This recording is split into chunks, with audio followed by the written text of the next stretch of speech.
I'm Carlton Sharp, pastor of Faith Christian Center Church, right here in Beaumont, Texas. And we're here on what's happening in our neighborhood. And today, my special guest is Dr. Margot Gage. Welcome, Doc. Hi, welcome. Thank you for having me. Hey, tell us a little bit about yourself. Well, my name is Dr. Margot Gage, and I'm assistant professor at Lamar University, and I'm also the director of Young Americans Overseas. Hold up, Doc. Hold up. You look a little young to be a professor. Don't let these looks fool you. I have gray hairs. I do. I mean, you still look like you're 17. No. Don't tell your age. No, I won't. I never do. Hey, so tell us a little bit about yourself. Again. Okay. What's your connections with the area? Okay. Well, I was born in Austin, and I spent many years in Colorado, but my mother was born here in Beaumont, Texas. She went to French High School. Whoa, a buffalo. French buffalo. Okay, yeah. So I do have some relatives out here, and this is my first time being here as an adult and getting to learn about the city. Now, you are the director of YAO. So what is YAO? YAO is the first veteran housing complex in Jefferson County. We assist post 9/11 veterans looking for their relaunch who come home to get a restart. We also help people in general. We help young people, educate them to try to travel around the world, another thing we do, and then we try to get different community programs and events going, like, for example, the Veteran Fest, what we just had. So one of the things that you might be asking, well, what is YAO? Is Young Americans Overseas. And so you assist those Americans who are overseas to do what? We provide them with their own private room in a housing complex, and they have everything, all of their things taken care of, and we link them to different partners that we have in the community, such as the Military Veteran Peer Network, and that's a nationwide network of veterans who are trained to come together to help veterans in need. Good. Now, you mentioned earlier about the Veterans Fest that you had in August. I mean, tell us a little bit about that. How did that come about? The Veteran Fest, it was the second time that we did that. It was the largest Veteran Fest that we had. It was the largest pinning of Vietnam veterans in Southeast Texas ever in the history of Southeast Texas. Now, again, I mean, we have novices that's watching today, and when you talk about pin, you talk about giving them a pin or... No. Actually, they get awards from the Department of Defense, and they're pinned on to their outfit, the awards. The Department of Defense flew out, actually, a guest speaker, a colonel, to address the crowd, and we made it just a big welcome home party for veterans. And this was the largest that you've seen the last couple of years. Right, this was the largest that we've ever put on, and we had over 100 veterans who were pinned, so that's a record number for Southeast Texas. Wow. Okay, so not only that, but you talk about you have a housing complex for the veterans. Right. We have a housing complex. It's for veterans and non-veterans, but veterans are our target population because we don't want the people who went and served overseas to come home to live on the streets. Veteran homelessness is a big problem, especially in Southeast Texas, especially after Harvey. We have tent cities behind the VA, and there's no place for these guys to go. Especially if they are, have no jobs, no skills, because they might have been a young person right out of high school when they enlist and they get back. They're far behind other peers who went from high school straight into the workforce. So this is a safe place for them to reinvent themselves. Wow. Now, also with the Veterans Complex, where is it located? It's located in the Cable neighborhood, so that's right on the corner of Linson and Live Oak. It's the big white housing complex fenced in. And across the street from that, we're building Texas' first women veteran and women first responder park. Yeah.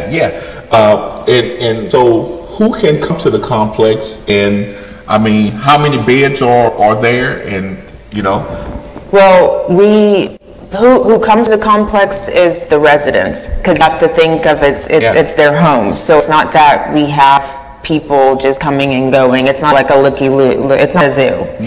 So just the veterans, or if you have an appointment, like if you need to speak with me about something, we make an appointment. We have had dignitaries there. We've had the mayor of Beaumont. She's visited. We've had the VA director, homeless director, Louis Paulino, who has visited. We have had Congressman Randy Weber visited. Senator Corinne has sent his regional director out. We've had a lot of big name people come to the complex. And of course, you always need support, additional support. Right, you do. you do. But we are not getting that from the VA as we had hoped by now, because we're 2 years into this, we would have been doing it, been receiving it. So that means that we're not able to help the people most that really need it. So we have something called the HUD-VAC program in Beaumont. So that means that if a veteran might come homeless, they can go to the VA and sign up to get a housing voucher. In between that period, when they're waiting in line for their housing voucher, have been approved for their housing voucher, they're on their own. So we could be a place for them to come and go, but the VA still has not funded that turbulent time when they're either waiting in limbo, basically. So they need a bridge for that. So actually, if they're waiting, do they actually become homeless at that point? No, they already are homeless. Okay. So they're coming because they want to have a home. Okay. So they get their voucher from VA. It's a wait, but they get their voucher. But their voucher, it takes a moment before it kicks in. It could take, however long it takes for them to find. And then it depends on housing, if they can find housing. Exactly.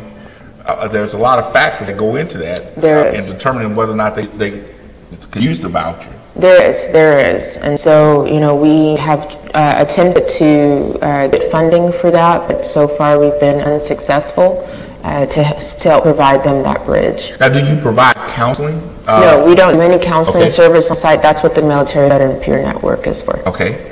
Now, tell us about the women's veterans and first responders part that you. Right. So, women veterans is one of the fastest growing veteran population, especially African American women. They are becoming veterans in high numbers. And a lot of people don't realize that a veteran and a first responder can look like their mom. So we don't connect a woman to uniform as often. And so that park is meant to raise awareness about the women who go out and serve. In the state of Texas, you don't have one that's 100% dedicated to women. You do have one in DC. We have, sometimes you see at a park, they might have one woman statue or one little plaque on the ground, but it's really a very male-dominated park. So we're trying to highlight some of the women who've done great things. We have already we have notable women. We have some of our own homegrown women, like Zena Stevens, who's agreed to take part. When we had the groundbreaking, she was there. She passed through. You have Ann Huff, first female fire chief of Beaumont. She's already agreed to take part. Out of state, we have Senator Tammy Duckworth. She's the first female to have a baby on the Congress floor. She agreed to take part. And Brenda Bergman, she's the first woman to receive the White House Fellowship Award. She served at Ground Zero. She's also agreed to take part. Now, when you say take part, what do you mean by that? So have their name recognized in the park, to help, to be a part of the park, to show others that it's needed. So, for example, when we had the groundbreaking ceremony, all of the women came out. They made it into a beautiful day. Ann Huff had the fire trucks come out with huge flag, American flag in the backdrop hanging from the fire trucks. That was really nice. The first female of Beaumont was there. The mayor of Beaumont was there. So it was a really beautiful day for women. So you just have to imagine that you have all of these women who want others to know that, hey, we're here too. Especially in the Marines, that the last thing you think is that you have a win Marines, but we do.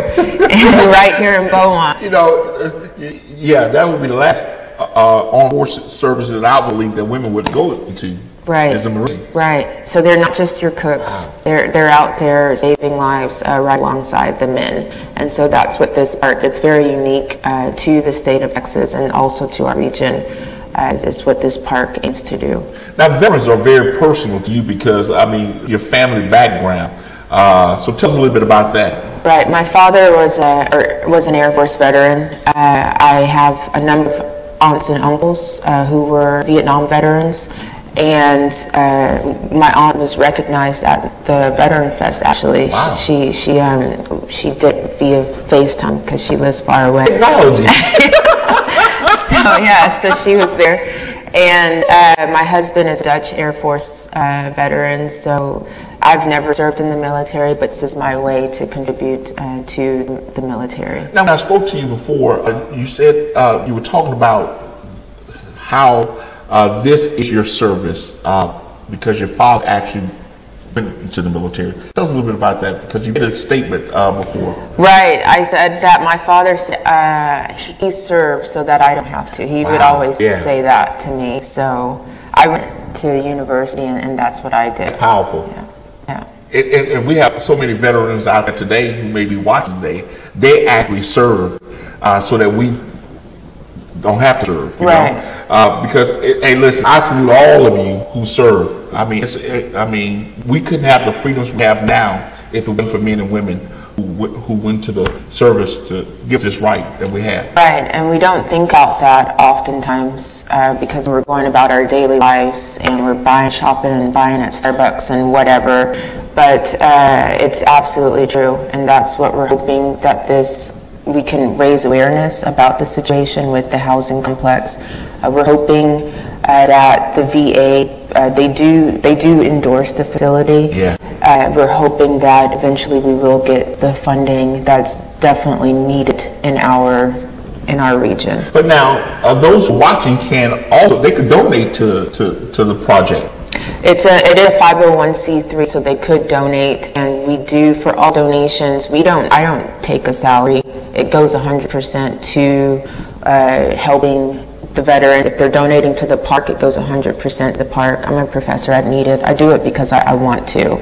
So, for example, with the Veteran Fest, we raise funds, and all that money is going to build the fence 100%. Wow, I do it volunteer. And listen, so you can go online right now to YoungAmericans.overseas.org. I think the website is right there on your screen, and there's a donate button there, and you can click that donate button, follow the simple instructions, and you can donate into this organization, the Young Americans Overseas Project, to help our local veterans in time of need. So they can actually do it online. Yes, they can. But if they want to send it through mail, they can send it to? They can send it to 2390 Linton. It's also on the website, the address. They wanted to mail a check, that's also fine, in Beaumont, Texas. Good. Now, you also did something recently, Social Justice Symposium. Tell us a little about that. Right. This was the first social justice symposium in the history of Mar University. And so I went and I organized that. We invited a number of people and had a panel discussion. We spoke about women in politics, where Adriana Bell came and did that. We also had a criminal justice reform panel and a public health panel as well. It was 150 attendees what we had. So let's talk about the women in politics real quick, because I've seen over this past election cycle more women getting involved in the political aspect of it because of what we see. Right, exactly. We have, and actually I've done research on women in politics, and what we see is that women are more likely to work across party lines. When you have more women in politics, you see better population health. That's also because a lot of their backers or supporters are for health type of topics, so then they're more in tune to needing past these types of health measures. So there's overwhelmingly positive things when you get a woman in office. The problem is to get a woman to want to run. And then, because a lot of times it's so abstract for us Americans to see a woman who is in authority. Yes, but once we get over that hump and we actually get in office and we let her work, we're actually quite satisfied with that, because we're used to seeing women taking care of us. So it's just that first hurdle of getting her in there, which is the tough part. And that's one of the things I was going to mention, because one, they don't have the issues that men have with trying to communicate with one another, especially across party lines. Because, hey, listen, we know that they're better good for all of us out there. Two, most of them may be mothers. Yes. So of course, that nurturing part of it comes into, but also they're great leaders. Right, we are. Yes, we are. So we'll see what happens in the coming time, but I think that you say we have seen an increase in the number of women running for office, and I hope that that continues. We've also seen an increase in the number of veterans running for office. That's true. Yeah. And so I think that this is all good for American society to help advance us, to start getting a diverse type of person at the table. Because when you're making decisions about, all of America, you want it to reflect all of us. That's the truth. And listen, let's just throw a pin in here. If you haven't voted, go and vote, because your vote matters. It's so important that you get out and vote. I am pushing folk to go and vote because it's so important. I mean, because some people sit back and think that, well, it really doesn't matter who gets in office because they all get. Yeah, it does matter that your voice is heard, and it's not just about go vote for the president. It's also with these other small positions, like who's your judge, because those things matter whenever, with criminal justice, who's on city council, those things matter. And we're not here to say who you go vote for, but that you go vote. Because a lot of people not too long ago to be able to vote, right? So it does matter. Yes. Now, also, you did a public health aspect of this symposium. Tell us about that. Right. Yale University did a study about the air quality in Beaumont. Uh-oh. Yeah. It's a pilot study. But what they found was that the air quality is not, it needs to be worked on. Whoa. So, but it's a pilot study, so we need to look at, we need to, go take a better look at the results. But they also did find a higher rate of COPD in Vermont. So Lamar is going to take a better look to see what's going on together with Yale with the air quality here. So how long did they, how much time did they put into this study?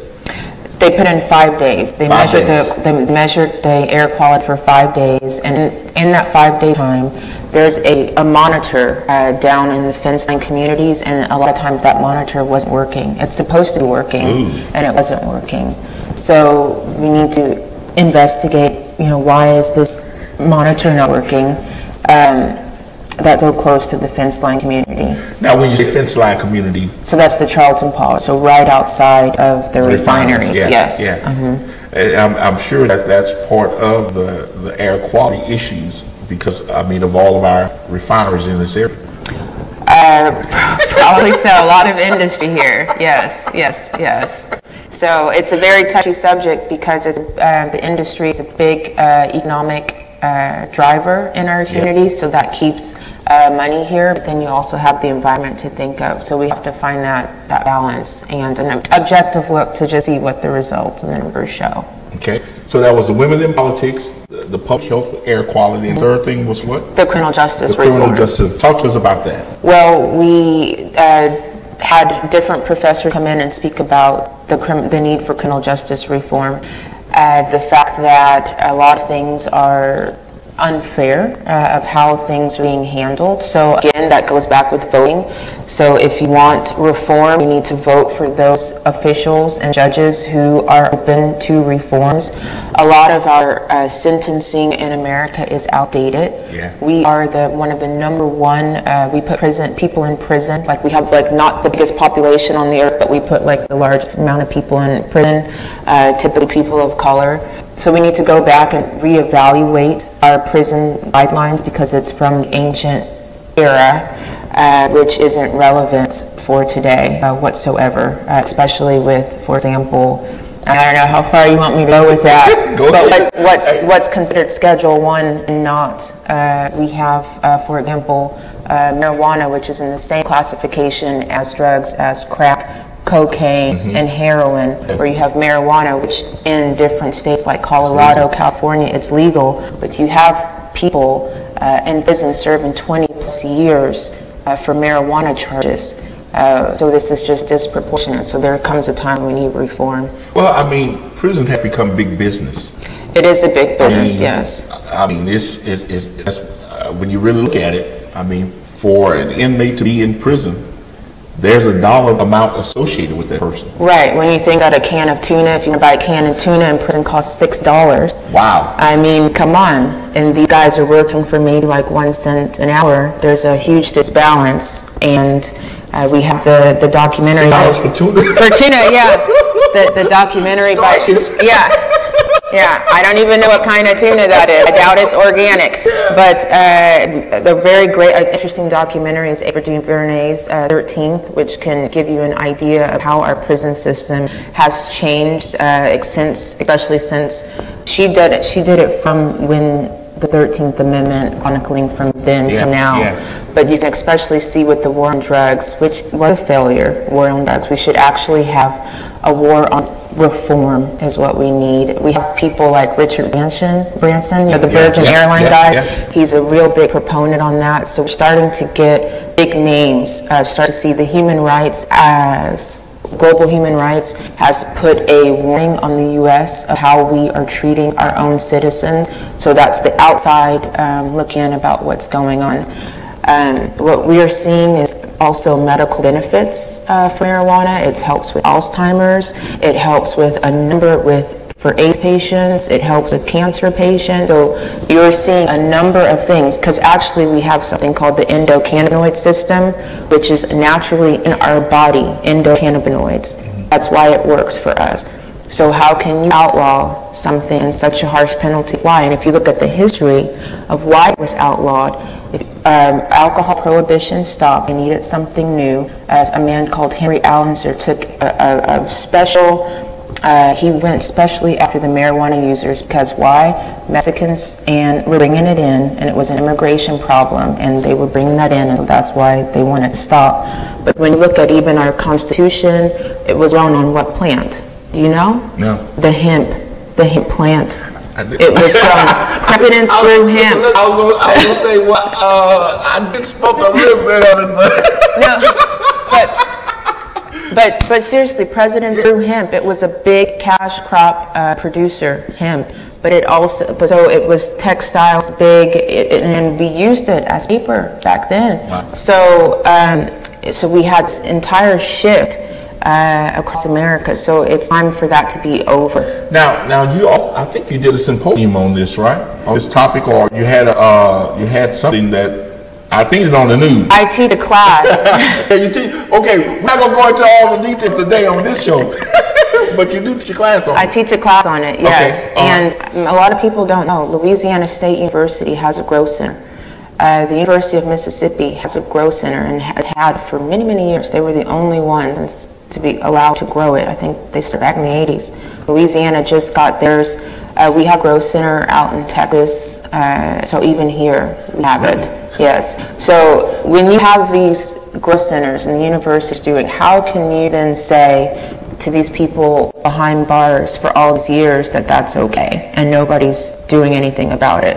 But we do have in California, where they're a model state where they are trying to champion, they're starting to reverse those sentences and expunge the records of people who got in trouble for marijuana, because it's very double. Well, again, I go back to the thought I had earlier about big business. It's big business. You know, it really is. It really is big business. So, Doc, are you planning on doing any of these activities against Veterans Fest next year? I mean, is that in the planning process right now? Well, everything is too early to tell. You know, I'm a very busy person, but, you know, we'll see how it's going. But I definitely, with the Social Justice Symposium, I definitely would like to keep that going. With the Veteran Fest, I beat, like, it was a record number in the history of Southeast Texas. So how do you top that? So that's something I have to consider. She can top it again. Look, there's more than 100 veterans in that area, I'm sure. Yeah. So I just have to consider those things. But it was a beautiful day, and everything was free. And it was free because of businesses in the community who helped to contribute to make it a beautiful day for those veterans. So that's nice. And the Women's Veterans First Responders Park? That's going to be opening very soon. We have already Willie Nelson's granddaughter who's agreed to come perform when we do the grand opening of that park. So it first starts with getting a fence, and so we need to keep collecting the funds to get the right kind of fence. Again, she needs a fence. You can go on her website, youngamericansoverseas.org, and there's a donate button right there on her screen, and you just click that donate button and give toward fence. The fence fund, yes. The fence fund. It's on there, fence fund. Fence fund. Yeah. And then also, what about volunteers? You need volunteers. Somebody, if they know how to build a fence, you know, if they want to come out and help once we get those funds, or if they have other qualities, you know, just let me know. You know, we can either work. We're just let us know. Well, here's an idea. Those of you who are watching today, you might have a fence company, and you want to support our veterans. Here's a way to support our veterans. Why don't you donate, build a fence at the complex? Why not? That's a great idea. That's a great idea.